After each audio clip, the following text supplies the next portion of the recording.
In the small town of Springfield, Missouri, a story of abuse, deception, and tragedy unfolded over 2 decades, culminating in a shocking crime that captured the attention of the entire country. At the center of this disturbing narrative is Gypsy Rose Blanchard, a young woman whose life was shaped by lies and manipulation from the day she was born. Gypsy came into the world on July 27, 1991, the daughter of Rod Blanchard and Claudine Dee Dee Blanchard. What should have been the beginning of a normal, happy life soon turned into an elaborate nightmare, orchestrated by Gypsy's own mother. From the first months of Gypsy's life, Dee Dee began weaving a complex web of deceptions about her daughter's health. She claimed that the girl suffered from a series of serious medical conditions, including muscular dystrophy, leukemia, asthma, and epilepsy. Doctor visits became a constant in young Gypsy's life, with Dee Dee reporting non-existent symptoms and exaggerating any minor health issues the child might have had. Doctors, trusting the words of a seemingly devoted mother, began treating Gypsy for illnesses she didn't have. As Gypsy grew, the list of supposed diseases and disabilities continued to expand. Dee Dee insisted that her daughter had visual and hearing impairments, mental retardation, and even paralysis. To maintain the charade, she forced Gypsy to use a wheelchair, even when the girl was perfectly capable of walking. A feeding tube was installed, despite Gypsy being able to eat normally. Dee Dee would go as far as shaving her daughter's head, claiming it was necessary due to the chemotherapy treatments Gypsy supposedly needed to combat leukemia. Dee Dee's control over Gypsy's life went far beyond medical issues. She kept her daughter in a state of near-total isolation, severely limiting her social interactions. Gypsy's formal education was practically non-existent, with Dee Dee claiming that the girl lacked the intellectual capacity to attend school. The few people who had contact with the family saw Gypsy as a fragile and seriously ill child, incapable of taking care of herself or having a normal life. To the outside world, Dee Dee appeared to be a dedicated and loving mother, tirelessly caring for a daughter with special needs. She presented herself as a selfless caregiver, winning the sympathy and support of everyone around her. The community mobilized to help the Blanchard family, offering donations, organizing charity events, and providing assistance in various ways. The touching story of Gypsy and her devoted mother touched the hearts of strangers, who often contributed financially to help with the supposedly expensive medical treatments. One of the most visible manifestations of this community support was the house the family received from Habitat for Humanity. The residence was specially adapted to accommodate the needs of a child with multiple disabilities, with wheelchair ramps and other specialized equipment. Ironically, these adaptations were completely unnecessary, as Gypsy didn't have the physical disabilities her mother claimed. The house became both a symbol of the community's generosity and a prison for Gypsy, a constant reminder of the lies that surrounded her life. Dee Dee's behavior was, in fact, a manifestation of a rare and disturbing psychological disorder known as Munchausen syndrome by proxy. In this condition, a caregiver, often the mother, invents or induces illnesses in a person under their care, usually a child.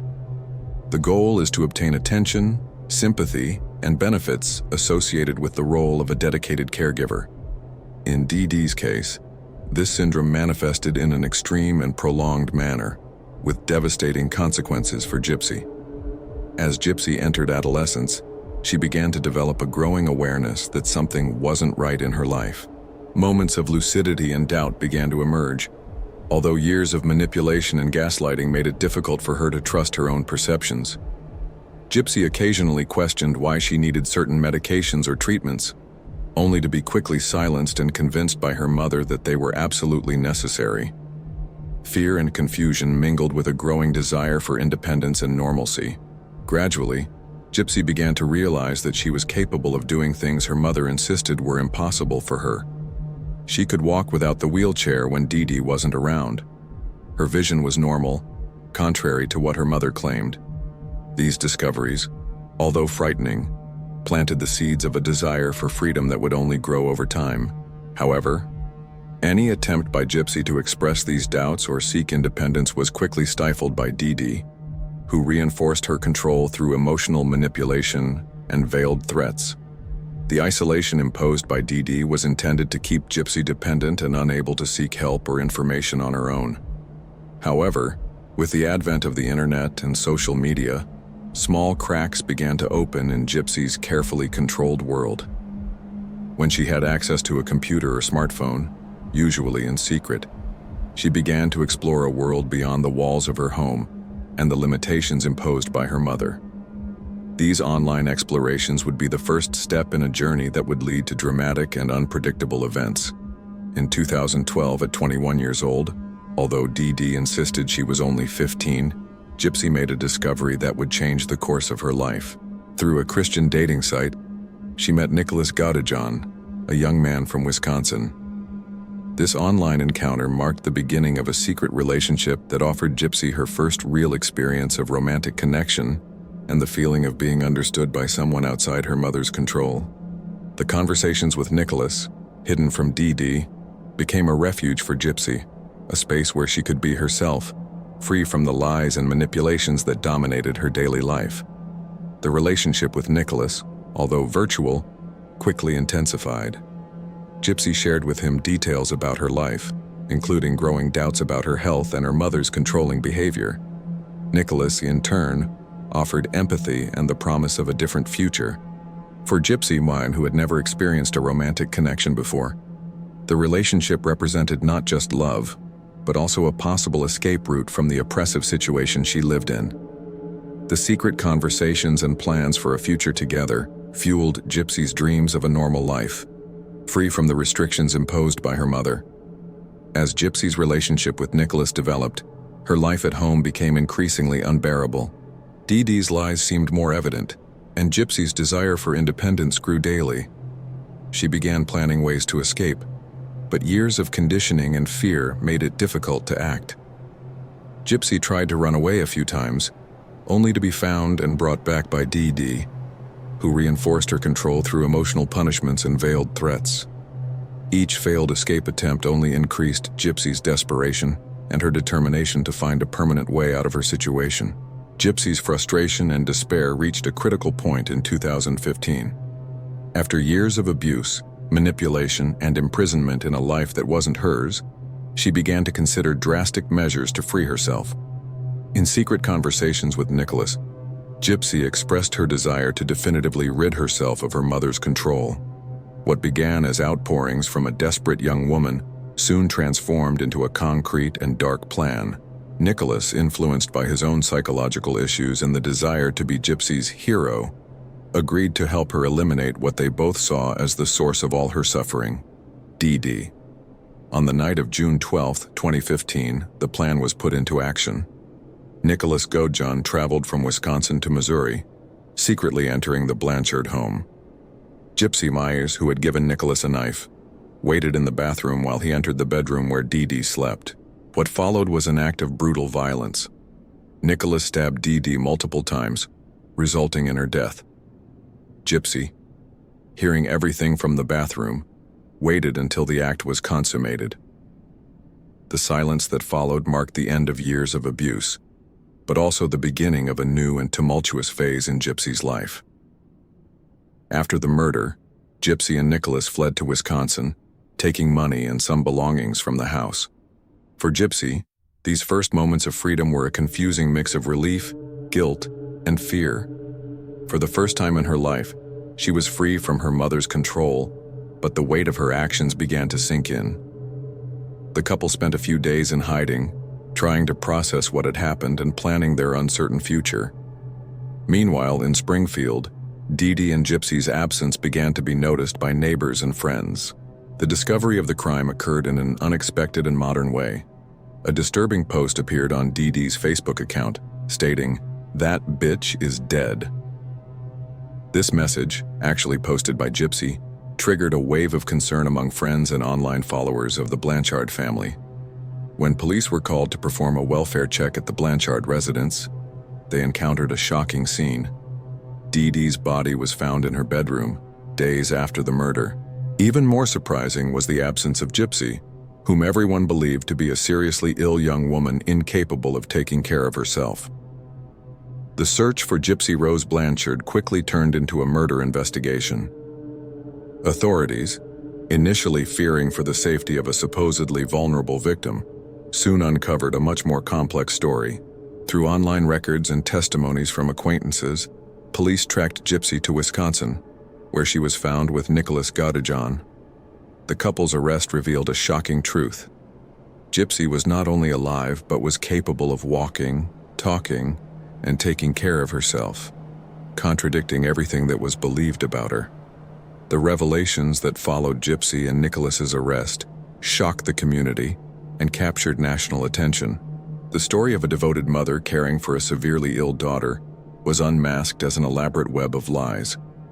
Doctors, neighbors, and even family members expressed disbelief upon discovering that Gypsy's numerous medical conditions were fabrications.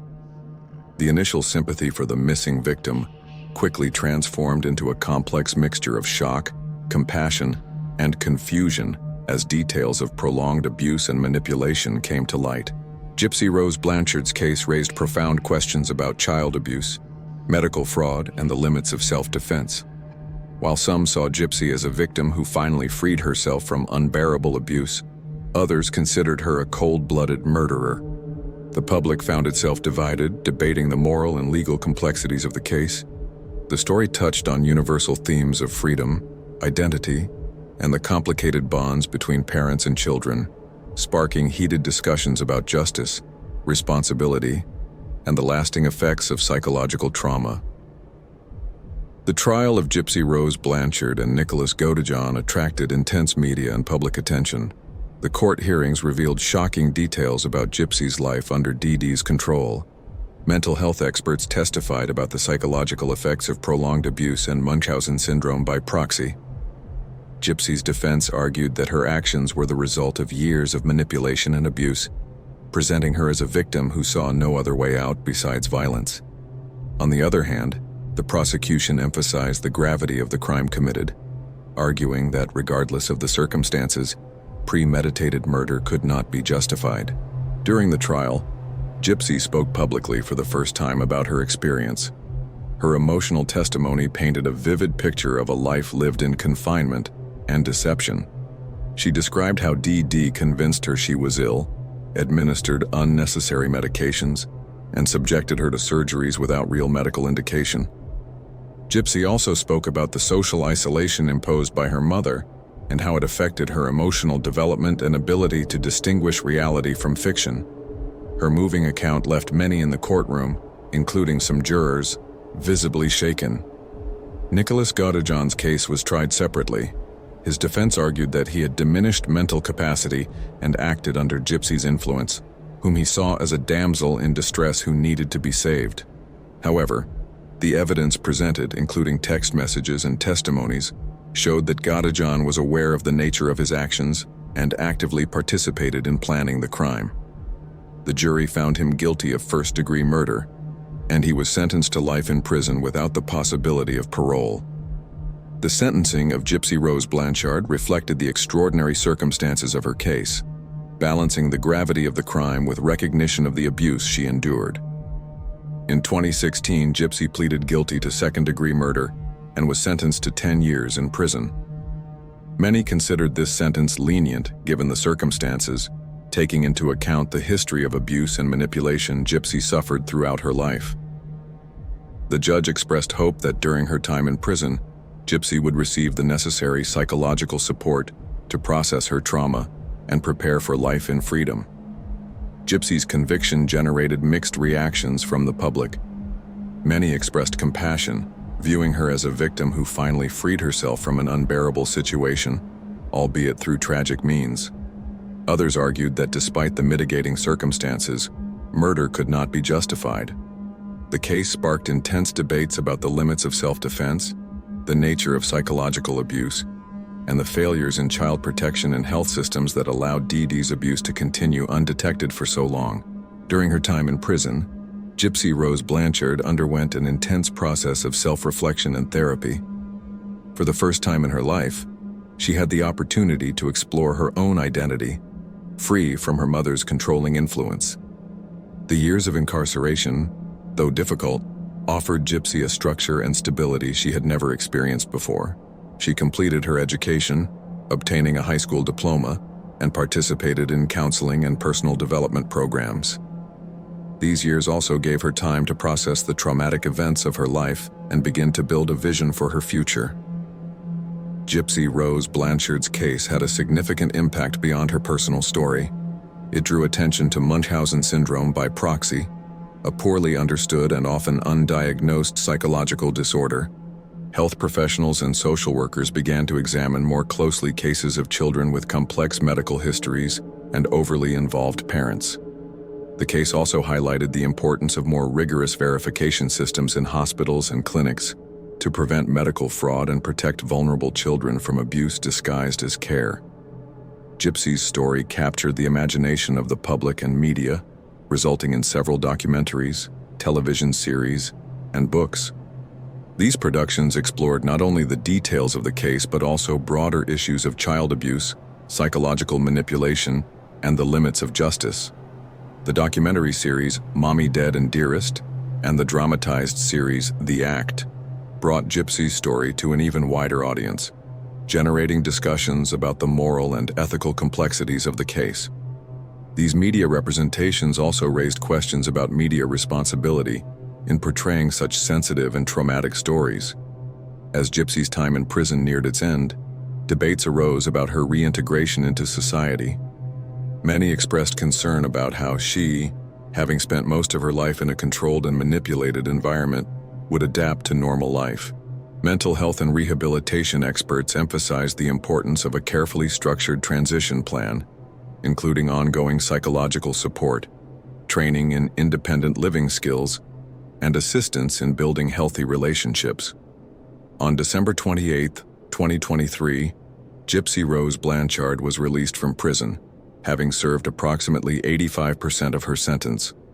Her release marked the beginning of a new chapter in her life, full of challenges and opportunities. At 32 years old, Gypsy faced the outside world as an adult for the first time, free from both her mother's control and prison restrictions. Her story of survival and resilience continued to captivate the public, with many expressing support and rooting for her success in rebuilding her life. Gypsy Rose Blanchard's release generated a wave of public and media interest. Cameras and reporters eagerly awaited her exit from prison, keen to capture the first moments of her new life in freedom. Gypsy, now a 32-year-old woman, emerged into a world very different from the one she had known before her imprisonment. Her appearance had changed significantly since the days when she was forced to appear as a sick child. Now, she presented herself as a confident adult, though visibly nervous about the attention she was receiving. In the days and weeks following her release, Gypsy faced the challenge of adapting to life outside the institutions that had defined her for so long. She found herself navigating everyday experiences that most people take for granted: shopping, using public transportation, managing personal finances. Each new experience was both exciting and frightening for Gypsy, who was essentially learning to live as an independent adult for the first time in her life. Her journey of readaptation was closely monitored by a support team, including social workers and therapists, dedicated to helping her through this critical transition. One of the first decisions Gypsy had to make was about where and how to rebuild her life. She chose to distance herself from Springfield, Missouri, the site of so many painful memories, and sought a new beginning in a community where she could develop her identity away from the spotlight of her infamy. Privacy became a priority for Gypsy, who sought to balance her desire for a normal life with the reality of being a recognizable public figure. She faced the challenge of forming new friendships and relationships, always aware of how her unique story could affect these interactions. Despite the challenges, Gypsy demonstrated remarkable resilience and determination in rebuilding her life. She expressed a desire to use her experience to help other abuse victims and raise awareness about Munchausen syndrome by proxy. In carefully selected interviews, Gypsy spoke about her plans to write a book detailing her story and possibly work with child advocacy organizations. Her voice, now stronger and clearer than ever, became a powerful tool for drawing attention to issues of child abuse and mental health. Gypsy's story continued to provoke important discussions in society. Health and social care professionals reviewed their protocols, seeking ways to more effectively identify and intervene in cases of medical abuse. The legal system also faced questions about how to handle complex cases involving victims of prolonged abuse who commit serious crimes. Gypsy's experience highlighted the need for a more nuanced and compassionate approach in criminal justice, especially in cases involving deep psychological trauma. A particularly challenging aspect of Gypsy's new life was navigating family relationships. Her father, Rod Blanchard, who had been estranged from her for most of her childhood due to Dee Dee's manipulations, sought to rebuild a relationship with his daughter. This process of reconnection was delicate and emotionally charged, requiring patience and understanding from both parties. Gypsy also had to deal with complex feelings regarding her mother's memory, oscillating between anger, sadness, and a confused form of love, a testament to the complicated nature of family abuse. As the months passed, Gypsy began to establish a routine and find a sense of normalcy in her life. She explored interests and hobbies that were denied to her in her youth, from simple activities like watching movies and reading books, to more meaningful experiences like traveling and meeting new people. Each new experience represented a small victory, a step towards the life she had always dreamed of but never believed possible. Gypsy also faced the challenge of dealing with guilt and residual trauma from her past experiences, an ongoing process that required regular therapy and a strong support system. Gypsy Rose Blanchard's story remains a powerful reminder of the resilience of the human spirit and the complexity of family relationships and abuse.